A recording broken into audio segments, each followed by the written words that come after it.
So you can watch me, and you can do this if you have your cup, your bowl, and your bottle of water.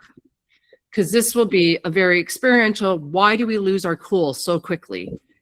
And this happens to all of us. I have a big cup and a little cup.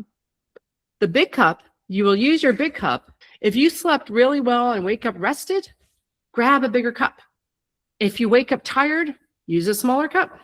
So I'm going to sleep late because my son's going to sleep late. I have a smaller cup. You wake up tired, pour a bit of water into your cup. This water represents demands on you, mental, physical, emotional, cognitive demands, stress, anxiety, fears. This is it. This is your capacity. If you wake up tired, pour some water into the cup.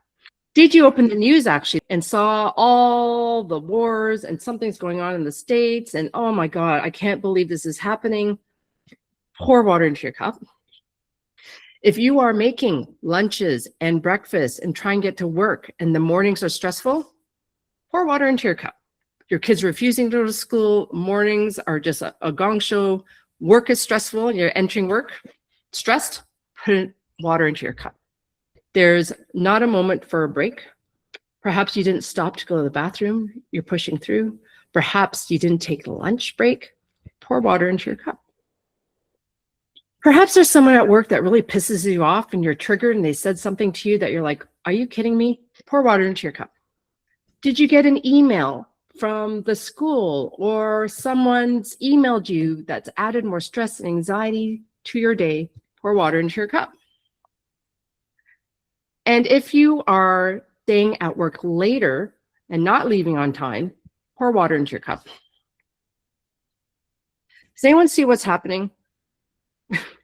Is anyone's cup full and you haven't really left work yet? Yes, I see some nodding heads. Okay, you still have to get home and you're commuting and then you're like, okay, I gotta get home. Oh my God, what's for dinner? You're thinking, I gotta make dinner, I gotta go groceries, pour more water into your cup.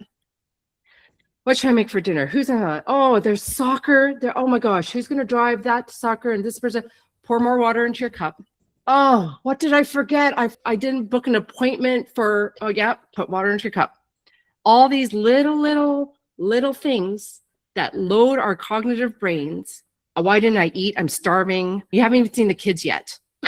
And then you walk through the door and the kids, you got to pick them up and they're like, Ma, and they run on their screens and the cup is full. So what do you think needs to happen for this cup so that we have capacity in the evenings, knowing our children need to be fed, knowing bedtime is like a gong show, knowing that they're going to be on screens? What do we need? We need a pool. Here's an example. I have a full cup. My capacity is very limited. If I keep pouring water into it, what will happen? What do we need to do? Because if I have to make dinner and my kid's on the screen, I have very little capacity for patience.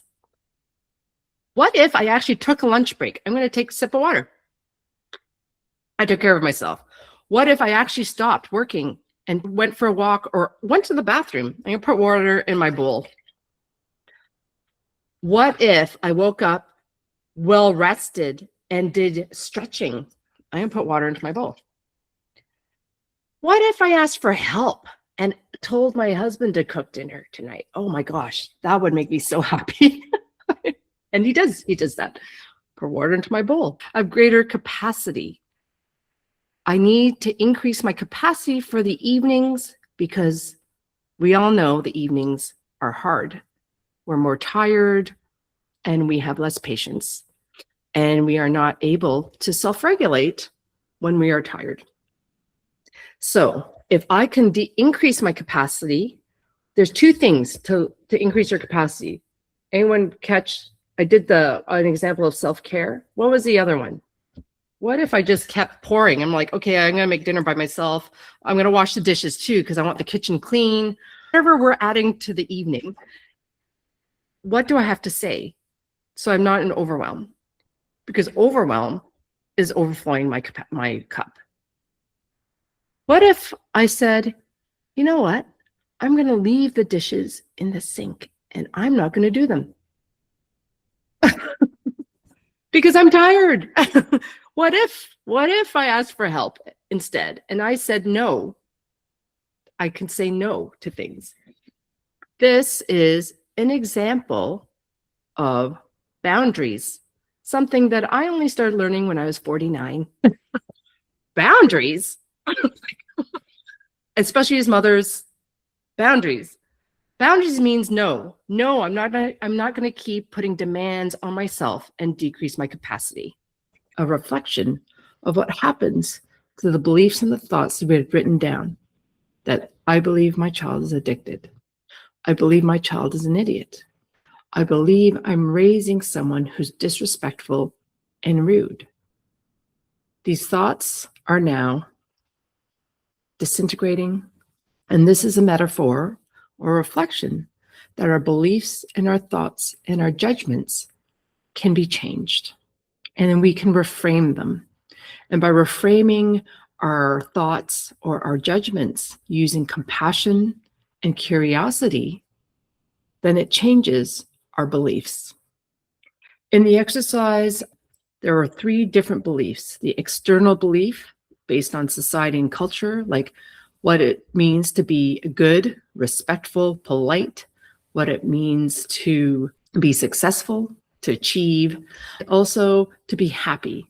So our society and our cultural beliefs around being good, happy, and successful quite often shapes how we raise our children.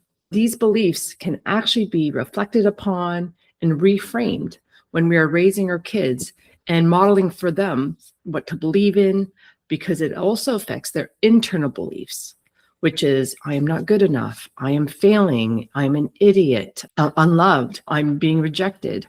All those internal beliefs are actually born during our childhood, and it shapes who we think we are. It shapes our self-esteem and our self-perspective. And we as parents, now the adults in the room, still carry those beliefs from our own childhood. And we are now projecting and creating the self-perception and beliefs for our children. We are packing their emotional baggage. The 3rd belief was the fear of the future. It's catastrophization, the worst case scenario of what we believe might happen if, for example, we were not managing our child's screen time. That belief might be, as people had shared in the webinar, my child won't be able to succeed in life. They won't be able to go to school. They'll have no life skills. My child is an idiot. They won't know how to do anything. That is catastrophization. So with those 3 beliefs, the external based in society, the internal shaped by our family and our childhood, and the catastrophization, those 3 beliefs will affect how we behave and how we feel. So by putting water into our bowl of beliefs, thoughts, and judgments is just a visual that we can actually change them and that they are not always true.